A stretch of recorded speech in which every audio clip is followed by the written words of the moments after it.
Can you stand right there? Can I pretend like I'm talking to you?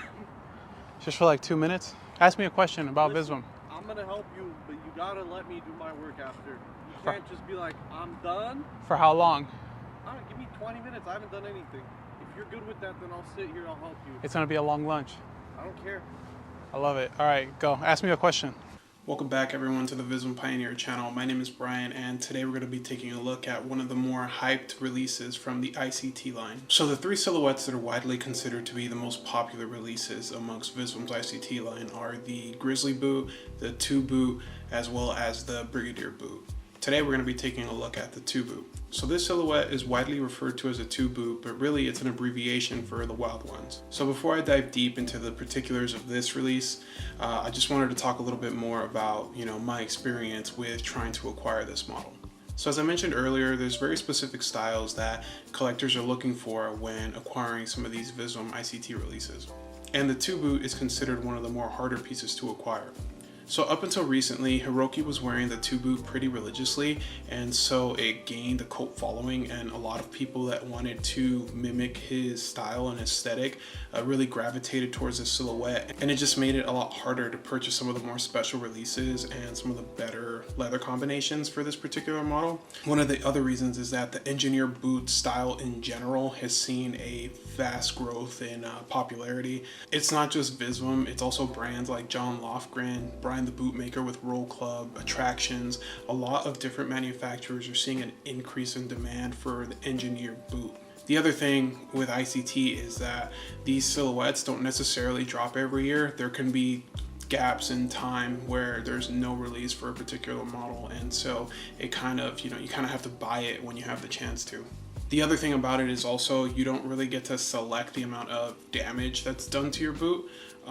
There's previous iterations are a lot more mud dyed. Some pairs, look kind of moldy. Other pairs are not dyed as much. And so it just depends on what kind of style you're looking for when it comes to these types of releases.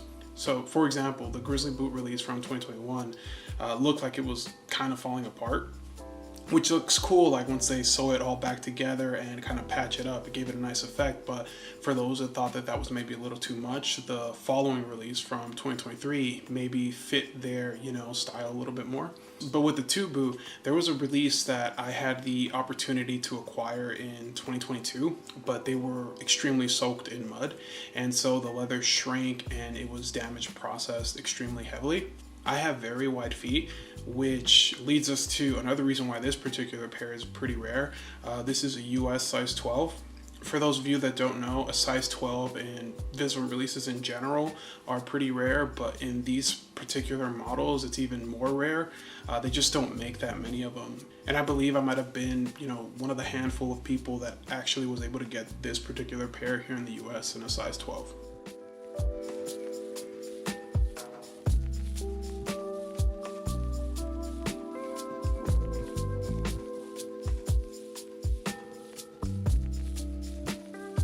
So as I mentioned earlier, I had the opportunity to purchase the 2022 release from a couple years ago, but when I went into Visvim Exposition to try them on, they just would not go in. The angle that my foot was going in just wouldn't work. The opening of the boot was just too narrow for me, like where my heel would go in, it wasn't gonna work. Which was, and I tried everything. I, wore thin socks, I used a long shoehorn and all that. I probably spent 10 to 15 minutes trying to put them on at the store, and I realized that, if I'm going to be spending this type of money, the boot better fit. And unfortunately it didn't, which was kind of sad because, it was one of those releases that I thought, well, you know what, this particular model I'm probably never going to be able to own. So I kind of just, let it go and just assumed that I'd never be able to buy a pair. Which leads me to another topic. I wanted to buy them because I wanted to wear them. I know that some people purchase these items and they don't, they purchase them for their collections and not necessarily to wear. I buy these boots so that I can wear them as much as possible. And if I'm not going to be doing that, then I just don't want to, waste my money on them.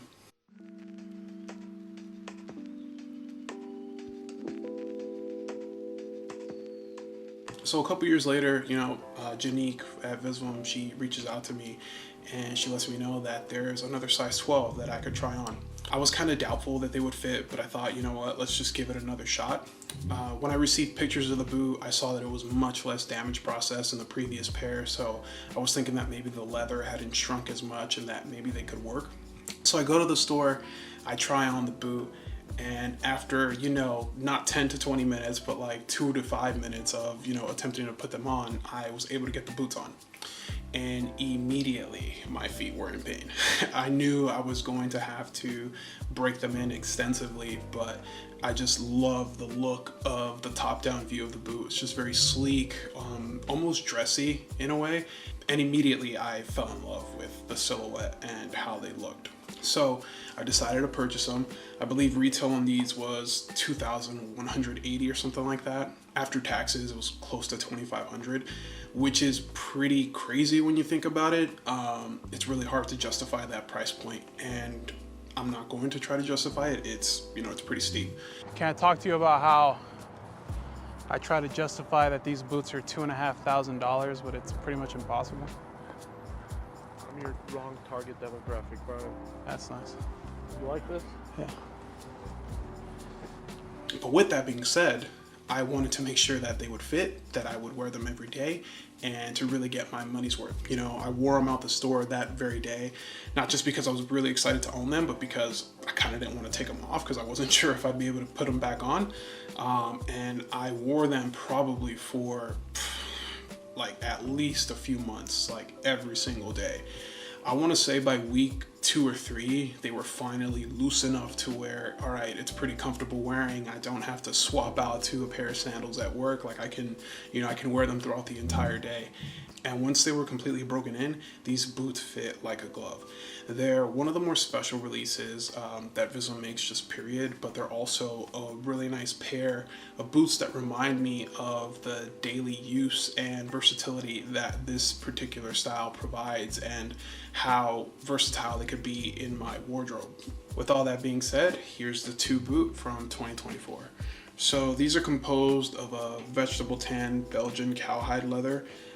Extremely soft to the touch. You have a lot of different variations in the leather, both in pattern and feel. You know, these have seen so much wear from me, and I don't know if you can tell, but the heel's extremely worn down. I typically drive a 3-pedal car, and so both of my boots are pretty worn down from the heel slip there. One thing to note, the fit isn't perfect, so even though I was able to get them and fit the wideness of my foot, I do have a little bit of heel slip here. From a length perspective, the size 11 would have fit me better, but because I have such a wide foot, the size 12 would be the only way I'd be able to buy this boot and actually wear it.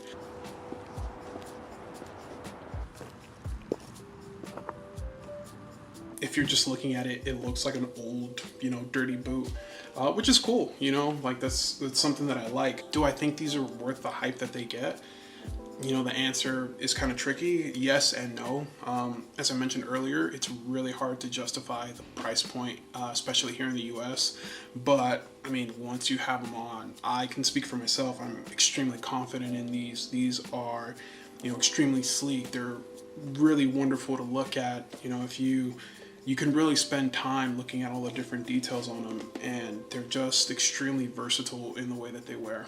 And once they are broken in, they're extremely comfortable. So with all that being said, let's go over the details and take a closer look. So here we have the 2024 release of the TWO boot. As previously mentioned, the uppers are composed of a Belgian vegetable tan cow leather. Throughout the boot, you can see all the different textures and color variations that the mud dyeing has done. There's obviously some spots that are darker, but one thing that you might notice is that there's certain areas of the boot that have been worn down and are kind of breaking apart in a way that they normally wouldn't through traditional wear and things of that nature. The mud dyeing has definitely broken down the leather a bit, and some of the main touch points of this boot are starting to definitely show their age. The quality on the boots is obviously great. The material composition is top tier, even when comparing them to, like, you know, competitors Visvim's design and their whole brand ethos really stands, you know, neck and shoulders above so many other competitors. But I think with this particular boot, what I really like about it is the fact that it looks like it was handed down from generation to generation. So these could have been my grandpa's boots and I'm reincarnated like into them. When it comes to the mud dyeing, you know, one of the drawbacks with it is it ages the leather. It obviously, you know, can dry it out, and there's parts of my boot that have no business being, you know, a little torn, but they are. It's obviously more for styling, less for actual functionality, but, you know, I think that Visvim treads that line very well, being able to mix functionality and style. The leather piece on the heel counter definitely is showing the wear and tear that it's had because of the mud dyeing done to this boot. But overall, I think it gives it a nice authentic look, and it definitely makes it seem like it's a boot that I've owned forever. The exterior has brass hardware throughout, and I believe that it complements the color of the boot very well. So these do feature a leather welt, a leather midsole, and a leather lining. Here on the inside, you can see the handmade tag. The outsole is one of the lower points of this boot. It is just a, you know, typical day-night outsole. It wears out extremely fast. As you can see, the heel of this boot is pretty worn out, and my cobbler is gonna have a terrible time taking these nails out. So when you undo the strap on the forefoot, you are able to see the size of the boot, as well as the, you know, made in China designation, which is a big critique for our Visvim products.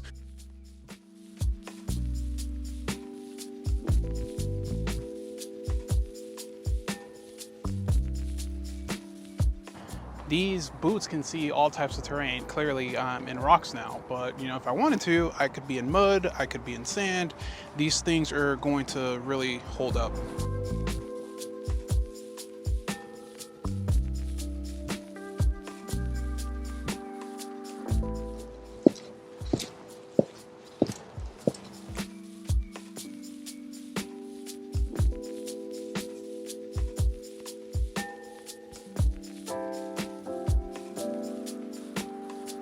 Sooner rather than later, I plan to do a full boot collection video where I rank the pairs that I personally own. I just feel like it'll give you guys all a better understanding of why I feel certain ways about silhouettes and whether or not I think some of the more, you know, hyped pairs are actually worth their price point and things like that. I'd really appreciate it if you guys could like, comment, and subscribe. And until next time, thank you for tuning in. Peace.